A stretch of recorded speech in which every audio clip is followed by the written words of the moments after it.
Bienvenue à Option Région. Aujourd'hui, à Option Région, on parle de Jean-Baptiste André Godin, un inventeur de poêles en fonte, mais également aussi quelqu'un qui voulait révolutionner le système capitaliste. On parle également aussi de prix Nobel, on parle aussi de changement climatique et on parle de fonds verts. Bonne émission tout le monde.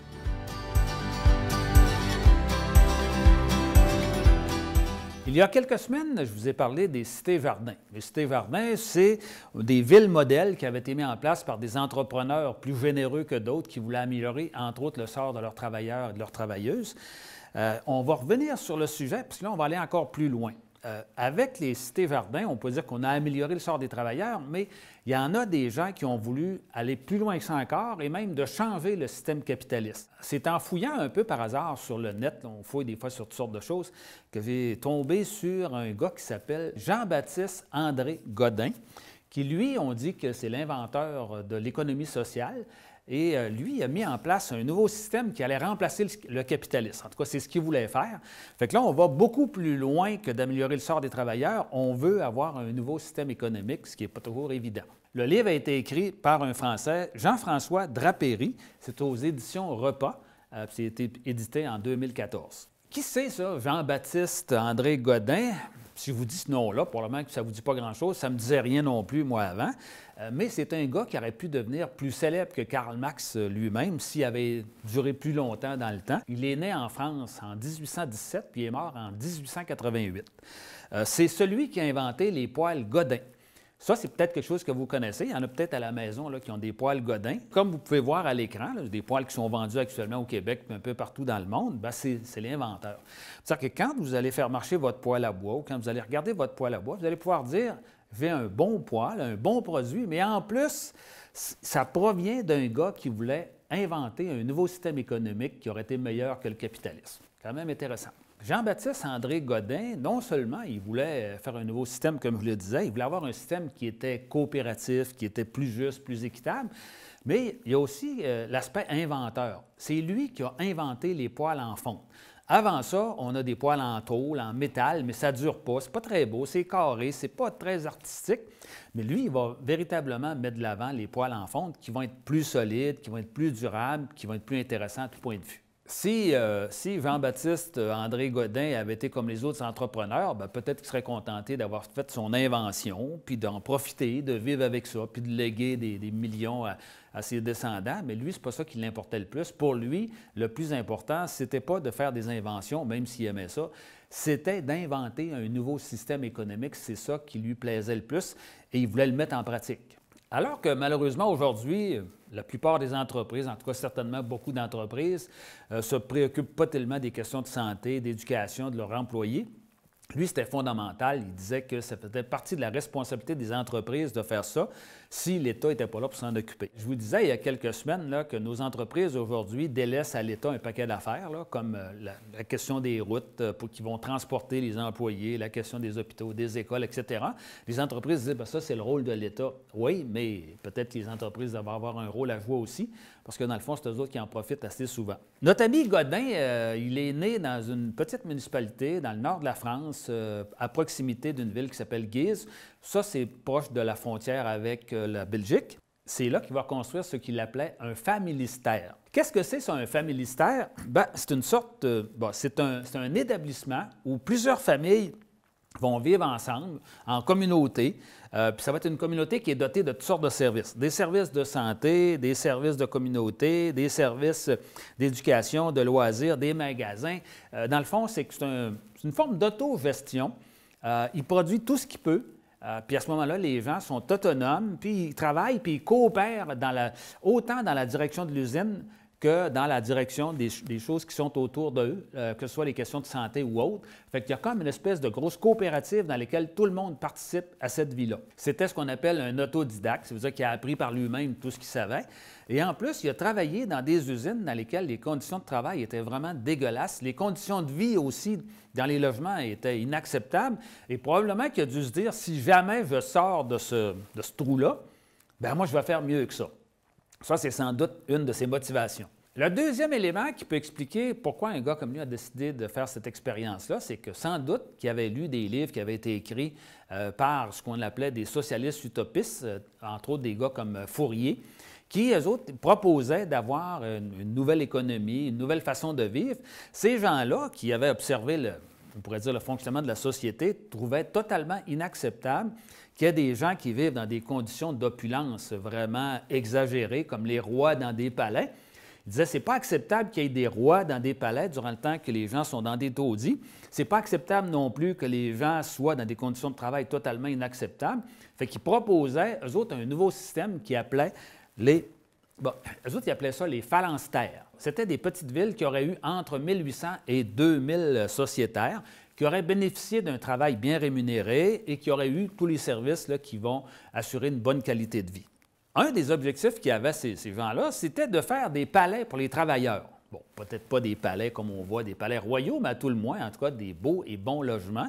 Bien, c'est ce genre de choses-là qui vont inspirer notre ami Godin. Un des problèmes que les socialistes utopistes avaient, c'est qu'il y avait des bonnes idées, mais c'était des théoriciens.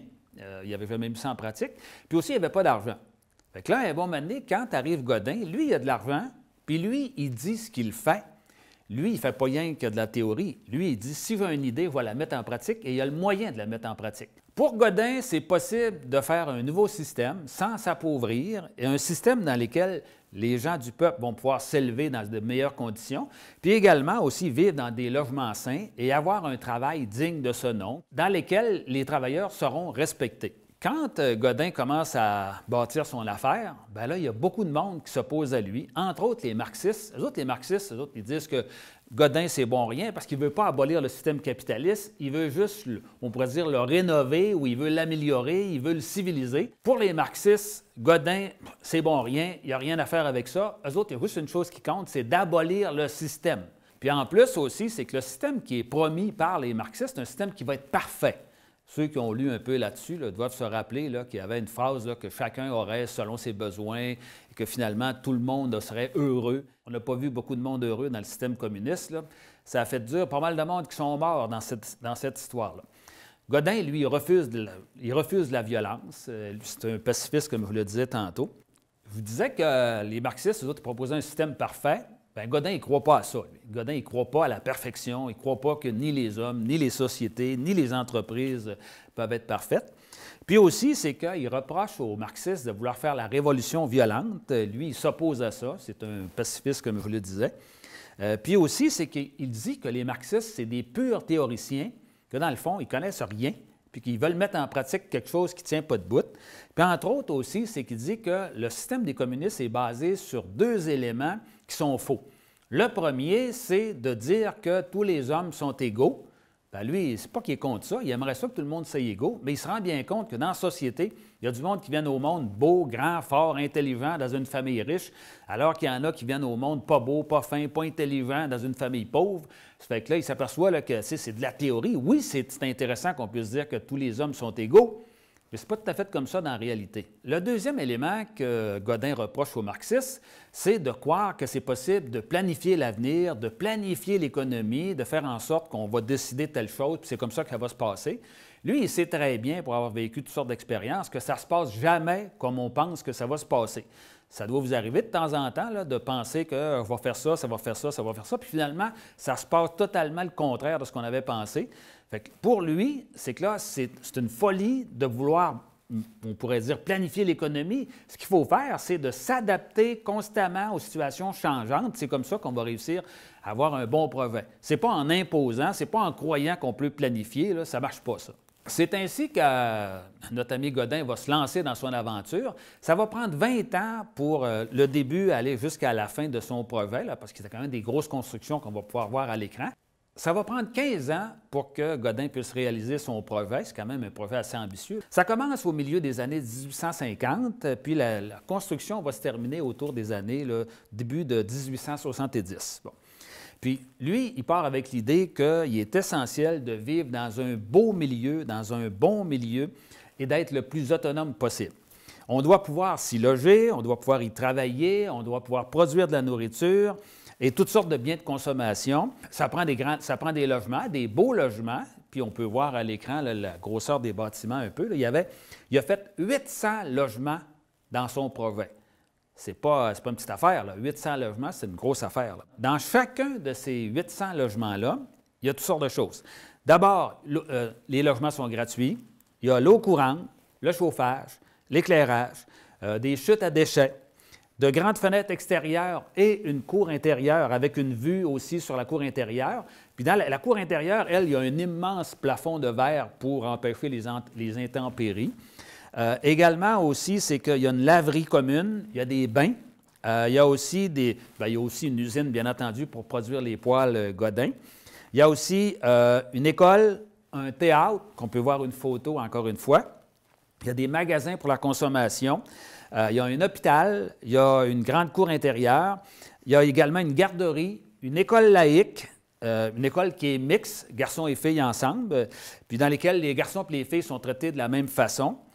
Puis on peut dire que notre ami Godin, il est avant-gardiste par rapport aux féministes. Là. Il est bien d'accord que les femmes sont égales avec les hommes. Il permet aux gens de pouvoir être en union libre, c'est que même s'ils ne sont pas mariés, ça ne le dérange pas. On peut dire qu'il est quand même assez en avance sur son temps. En plus de ça, en plus de ces services-là, il y a une piscine chauffée, recouverte, avec un plancher qui est ajustable, pour faire en sorte que quand c'est des petits, bien, ils lèvent le plancher pour qu'ils puissent apprendre à nager. Quand c'est des grands, ils rebaissent le plancher. Je vais vous dire que des usines qui ont ça aujourd'hui, on n'en connaît pas tellement. Là.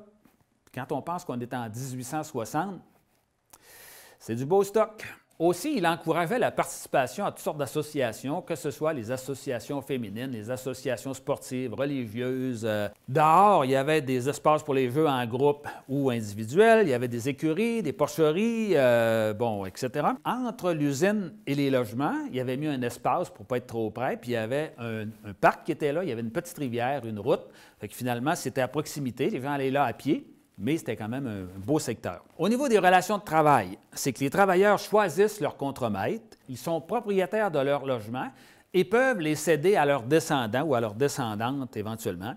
Ils sont copropriétaires de l'usine avec Godin. En plus de partager les profits avec les travailleurs, c'est qu'il y a même une cotisation spéciale qui est payée en partie par les travailleurs et en partie par l'entreprise.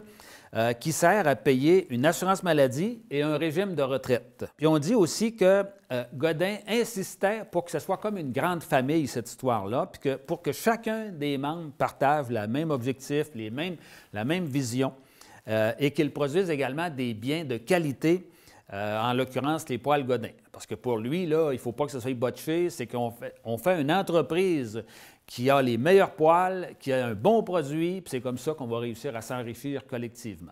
Godin, ce qu'il pensait, c'était qu'il allait changer le système progressivement, qu'il allait avoir de plus en plus de villes comme la sienne qui allaient être mises en place. Lui-même voulait continuer d'en faire. Et malheureusement, ça ne pourra pas se reproduire autant qu'il aurait voulu, mais je suis persuadé que s'il avait vécu peut-être 25 ou 30 ans plus tard, peut-être qu'on serait dans un système économique totalement différent aujourd'hui. Aussi, dans les éléments là, qui étaient importants pour Godin, c'était que tout le monde, que ce soit les patrons ou que ce soit lui-même, les travailleurs, tout le monde reste dans le même bâtiment. Comme ça fait un esprit de famille, là, puis il n'y a pas de gens riches là, qui ont une grosse maison à côté, là, puis qui finalement vivent en dehors dans un quartier de luxe. Pour lui, ça n'existe pas, cette notion-là. Quand on lit ses écrits, on peut savoir que c'est un gars qui a une réflexion très humaniste, puis aussi bien terre-à-terre. Je vais vous donner deux exemples de citations là, que j'ai trouvées intéressantes. « Sans la paix et cette pratique non violente, il ne peut y avoir de développement humain. » C'est-à-dire que pour lui, c'est la base de tout. C'est que là, si on est dans un monde de guerre, on ne peut pas avancer comme société. La paix, c'est la base, puis la pratique de la non-violence, bien, ça s'accompagne aussi de la paix. Deuxième citation. Godin a déjà été député, puis quand il va sortir de ça, il sort déçu, un peu comme certains aujourd'hui, puis il va dire « Je ne suis pas au nombre des hommes pour lesquels la députation est une fonction nécessaire. Il est pour moi d'autres moyens pour me rendre plus utile à la société. » Fait que dans le fond, il n'y a pas juste en faisant de la politique qu'on peut améliorer la société. Ça peut être en s'impliquant dans toutes sortes d'affaires comme Godin lui-même l'a fait.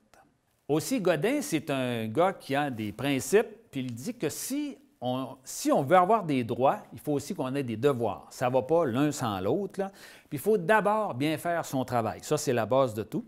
Puis il dit aussi qu'il faut participer à l'amélioration de l'entreprise et de la société dans laquelle on vit. On ne peut pas dire « Ah, moi, je ne m'occupe pas de ça, moi, ça ne m'intéresse pas. » Mettons du genre, ce qu'on entend, la politique, c'est tout de la merde. Là, bien, lui, ce n'était pas son genre c'est pas le genre de choses qu'il aurait aimé entendre. Pour lui, c'est que chacun des individus doit travailler à l'amélioration de la société dans laquelle on est puis de participer aux décisions. Il dit aussi que c'est par l'effort et l'acceptation des devoirs qu'on peut s'améliorer. Ce gars-là, aujourd'hui, on peut reconnaître que c'est possiblement l'inventeur de l'économie sociale, il disait qu'on devait enseigner l'économie dès l'école primaire, mais pour lui, l'économie, c'est l'économie sociale. Ce n'est pas l'économie bête et méchant, faire de l'argent, etc. Là. Bon, non. Pour lui, c'est que là, ça doit rendre l'humain plus humain. Ça fait partie de la game, ça. En conclusion, sur notre ami Godin, d'abord, qu'est-ce qui reste de tout ça? Bien, disons tout d'abord là, que son entreprise, le Familistère, là, que vous avez vu les photos que je vous ai décrites, bien, ça va durer presque 100 ans après sa mort, ça va continuer. Et à ce moment-là, il y a des gérants qui prennent sa place, puis qui ont, on pourrait dire, les mêmes convictions que lui, les mêmes principes que lui, puis qui vont réussir à tenir ça pendant longtemps. Et là, les logements se cèdent de descendant en descendant, puis les gens continuent de travailler de la même façon. Jusqu'au moment où on arrive à la fin des années 60, dans lesquelles on arrive à une espèce de révolution à l'échelle mondiale, dans lesquelles la liberté prend le dessus sur bien des choses. Et on s'aperçoit qu'à ce moment-là, les jeunes qui sont là, qui avaient hérité des logements, au lieu de continuer le principe de cette entreprise-là, ils vont vendre les logements à des privés ou à d'autres mondes, puis les autres, ils ne veulent plus s'occuper de rien. Ce qu'ils veulent, c'est de profiter de la vie, puis ils vont profiter de l'héritage que leur laissent leurs parents pour vivre une vie qu'ils considèrent plus importante que celle d'auparavant. Puis je trouve ça un peu de valeur de voir que on pourrait dire des gens qui étaient les leaders d'une société meilleure vont abolir un projet qui était pas mal meilleur que la société dans laquelle on pouvait vivre au début des années 60. Qu'est-ce qu'on peut penser d'un gars comme ça? Bien, d'abord, content qu'il ait existé pour montrer qu'on peut faire des choses différentes dans la vie. Aussi, c'est que dans le fond, des gens qui croient que le bonheur commun, c'est meilleur que le bonheur de quelques-uns, bien, ça en prendrait plus, des gens comme ça. J'espère qu'il va en avoir de plus en plus dans l'avenir. Parce que dans le fond, c'est qu'il y a trop de monde aujourd'hui qui pense à l'argent qui va aller dans leur poche plutôt que dans celle de la poche des travailleurs ou des travailleuses qui leur font faire cet argent-là. Puis si on veut changer le système capitaliste, je pense pas sûr que ça va être par la politique. Je pense que ça va être plus par le biais d'une nouvelle économie. Si on veut changer l'économie capitaliste, bien, il faut qu'on change l'économie comme telle. Ce n'est pas la politique. Oui, la politique peut y contribuer, mais ça prend un nouveau système économique qui va être plus participatif, qui va être plus équitable. C'est comme ça qu'on va changer l'économie capitaliste. Pour ceux qui voudraient en savoir plus long sur notre ami Jean-Baptiste Honoré Godin, bien, il y a le livre que je vous ai mentionné tout à l'heure, qui est publié aux éditions Repas en 2014. Et pour les gens, puis il y a beaucoup d'articles sur Wikipédia qui traitent de ça, des photos, etc., entre autres des photos que je vous ai montrées. Puis pour les gens qui auraient un peu plus de moyens, si vous voulez aller voir, ça existe encore aujourd'hui, tous ces bâtiments-là. Ça a été rénové et là, ça fait partie d'un site touristique patrimonial en France, à Guise, dans le nord de la France, tout près de la frontière avec la Belgique. C'est intéressant à aller voir, je suis certain de ça. Pour terminer, je vous dirais qu'on a besoin d'entrepreneurs comme ce gars-là. On a besoin d'hommes et de femmes qui vont être, on pourrait dire, moi j'appelle ça des entrepreneurs éco-sociaux, qui vont s'occuper de l'écologie, qui vont s'occuper aussi du social. C'est vers ça qu'il faut aller. Est-ce qu'il va en avoir beaucoup? Je ne le sais pas, j'en cherche. Je vais peut-être réussir à en trouver. Mais en attendant de vous en présenter, je vais vous parler de quelqu'un qui a fait quelque chose que je trouvais bien intéressant. Qui est décédé, malheureusement, il y a une dizaine d'années, Paul Newman, qui, à mon avis, est une forme d'entrepreneur éco-social intéressant. Bon, Paul Newman, c'est un acteur qui est assez connu, décédé, comme je disais, il y a une dizaine d'années. Il a été impliqué dans plein de bonnes causes. C'est un militant pour toutes sortes que ce soit la question de la paix, de la justice, l'écologie. Il a fait beaucoup de choses là-dessus. Et à un bon moment donné, comme il y avait de l'argent, il disait, moi, il faudrait que je ferais partager, il faudrait que je pourrais participer au développement des autres, aider des bonnes causes. Bien, il a fondé une entreprise de sauces, ça s'appelle les sauces Paul Newman, et c'est des sauces soit pour la sauce à spaghetti, soit pour les salades. Il y a toutes sortes de sauces. J'ai découvert ça un peu par hasard quand je suis allé aux États-Unis dans une épicerie en Floride.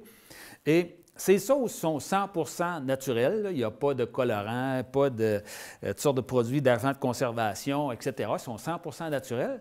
Et en plus, tous les profits servent à des bonnes causes. C'est que tous les profits de l'entreprise, tous les profits qui sont générés, ils s'en vont à des bonnes causes de toutes sortes. Et je sais que ces produits-là sont rendus en France, entre autres, maintenant. Au Canada, au Québec, je n'en ai pas vu.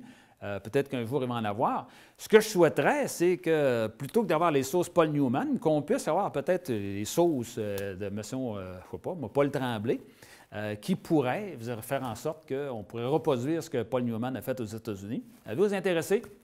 Il y a de la place en masse, il y a une demande pour ça. Épargne Placement Québec présente le risque selon Ginette. Depuis toujours, Ginette aime prendre des risques. Parfois calculés et parfois pas. Mais lorsqu'elle a voulu s'assurer d'une retraite excitante, Ginette n'a pris aucun risque. Elle a épargné avec le REER d'Épargne Placement Québec et ses produits garantis à 100%. Réalisez vous aussi votre projet. Communiquez avec l'un de nos agents d'investissement.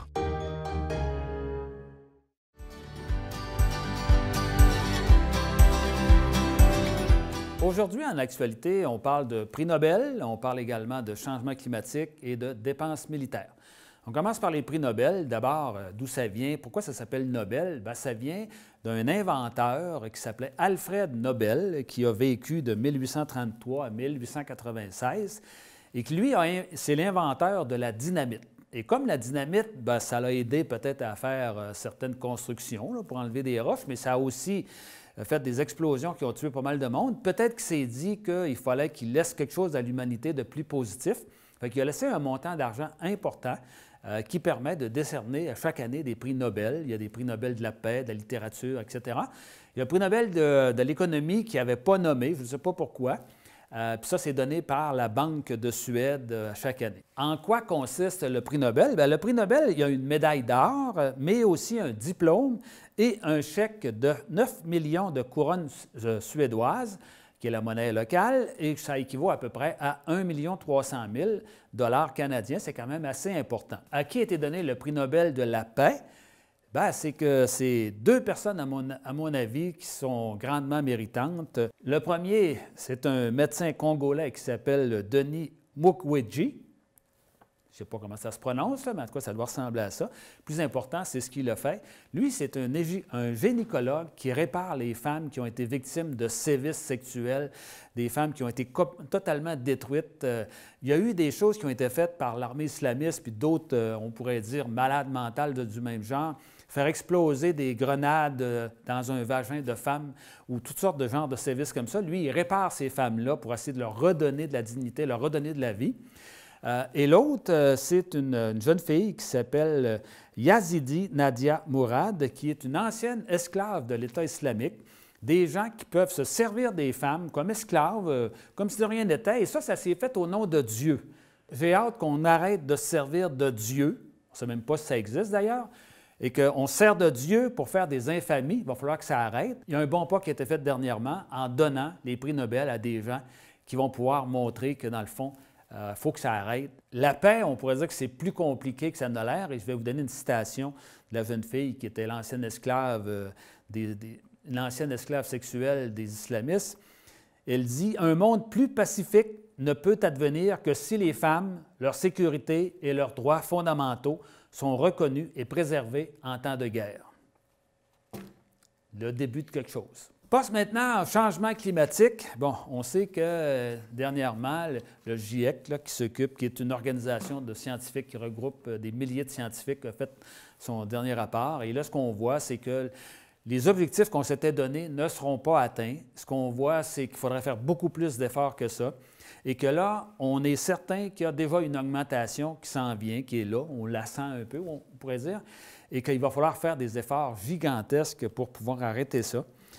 Puis on parle là, de dépenses qui sont extrêmement importantes, là. On dit que si on voulait éviter que ça dépasse une augmentation de 1,5 degré, c'est que ça prendrait 2 400 milliards d'investissements annuels qui seront nécessaires pendant plusieurs années.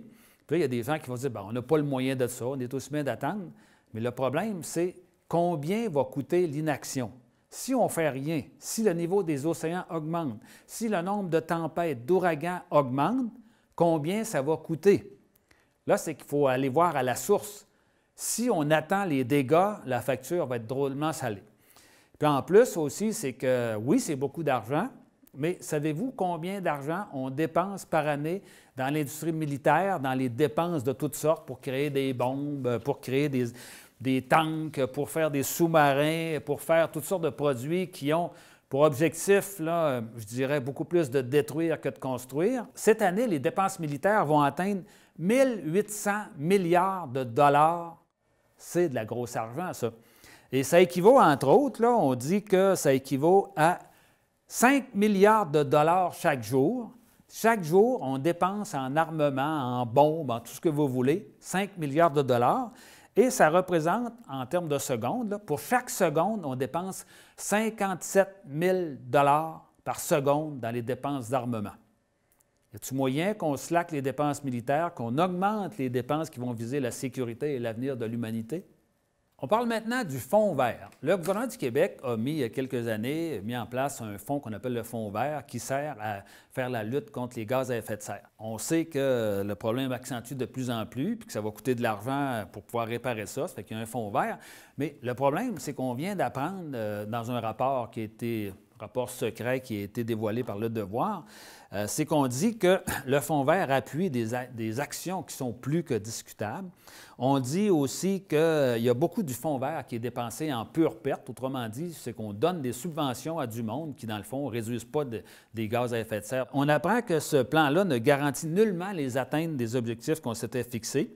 Puis on lit aussi que sur les 183 actions mises de l'avant qui coûtent 2,2 milliards, c'est pas rien, il y en a plus de la moitié qui devraient être arrêtées dès maintenant ou réévaluées pour différentes raisons. J'ai l'impression que ça sert à peu près à n'importe quoi, là, mais là, il va falloir qu'on arrête ça. On ne peut pas, mettons, mettre de l'argent dans des affaires sans que ça donne des résultats.